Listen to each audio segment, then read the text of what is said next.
you how to use the mind. There's no manual for the mind. So this, I think, is one of the most essential things in making progress in our life, is really understanding how our mind works. It's the one thing that we have to live with 24 hours a day, 7 days a week. We have no choice. Imagine if most of you slept 8 hours a day, which most of you don't. You slept and you were awake 16 hours a day. In the 16 hours you practice your awareness just randomly moving from one thing to another, to another, to another. All day practice being distracted. What would you be good at after 6 months? You did the 16 hours a day, you just allow your awareness to jump from one thing to another, to another. I'll tweet right now, I'll switch to text messaging, then I'll go to email. Oh, my phone's ringing, so I'll answer the phone. And then somebody's speaking to me, so I'll have 2 conversations at one time. And I'll just do this 16 hours a day, 7 days a week. So you get it being good at distracted.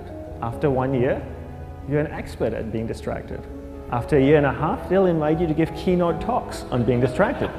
You're so good, you practice 16 hours a day. So the same works for the opposite. If you practice being concentrated 16 hours a day, what would you become good at? You become good at concentrating. And all it takes is practice. By just doing one thing at a time. Keeping your awareness on one thing at a time. And you integrate this into everything that you do in your life.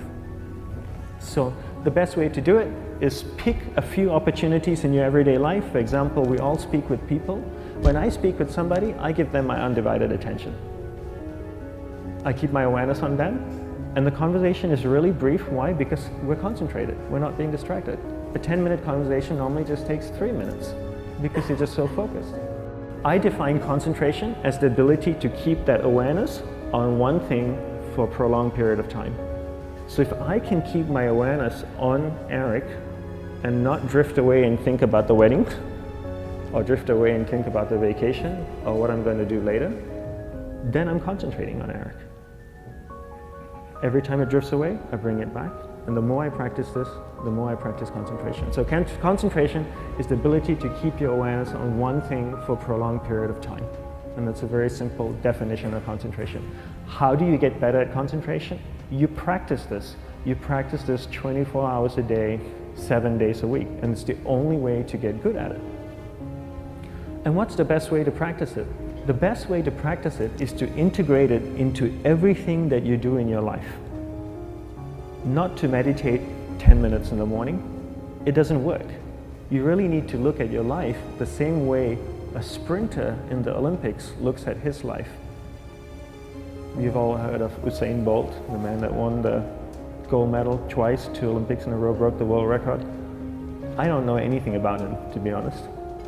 But if I was looked at him, he obviously sprints, he practices running, probably does a lot of long distance, he probably does a lot of stretching as well, I'm sure he gets massages.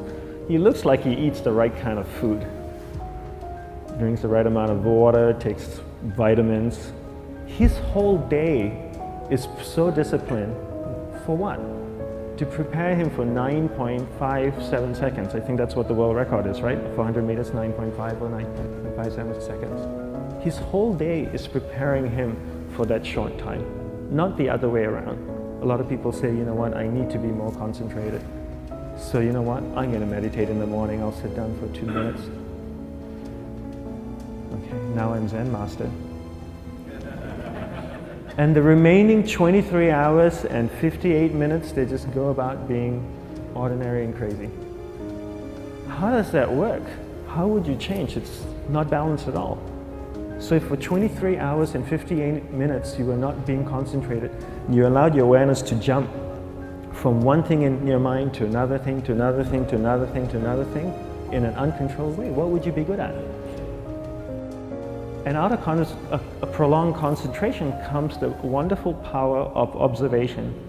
You just become more observant, and when you become more observant, you see solutions quicker and you solve things quicker. And it's a wonderful, powerful feeling when somebody is concentrated on you and not being distracted. So the best way is to integrate it into your everyday life. You're speaking with your spouse, give her or give him your undivided attention. So develop your awareness, integrate it into everything that you do in your life. And that's the best way you become good at. The next thing we need to develop is develop your will. Will is really important. Will is almost like a muscle in your mind, and you use that to pull and control your awareness and take it from one area of the mind to another.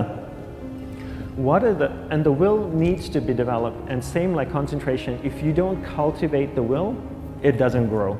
And this is something that really needs to be cultivated. How do you develop the will? There's 3 very simple ways to develop the will. 1 is you finish what you begin. 2 is you finish it well beyond your expectation, no matter how long it takes. 3 is you do a little bit more than you think you can do. All of those things require effort, and effort is will. It's so much easier to start a project than to finish a project, right? When you start a project, you're feeling creative, you're feeling inspired, you're full of energy. At the end of the project, you go, whose idea was this? So it requires tremendous amount of will to finish, and every time you complete something, you develop a little bit more will, and you have that muscle.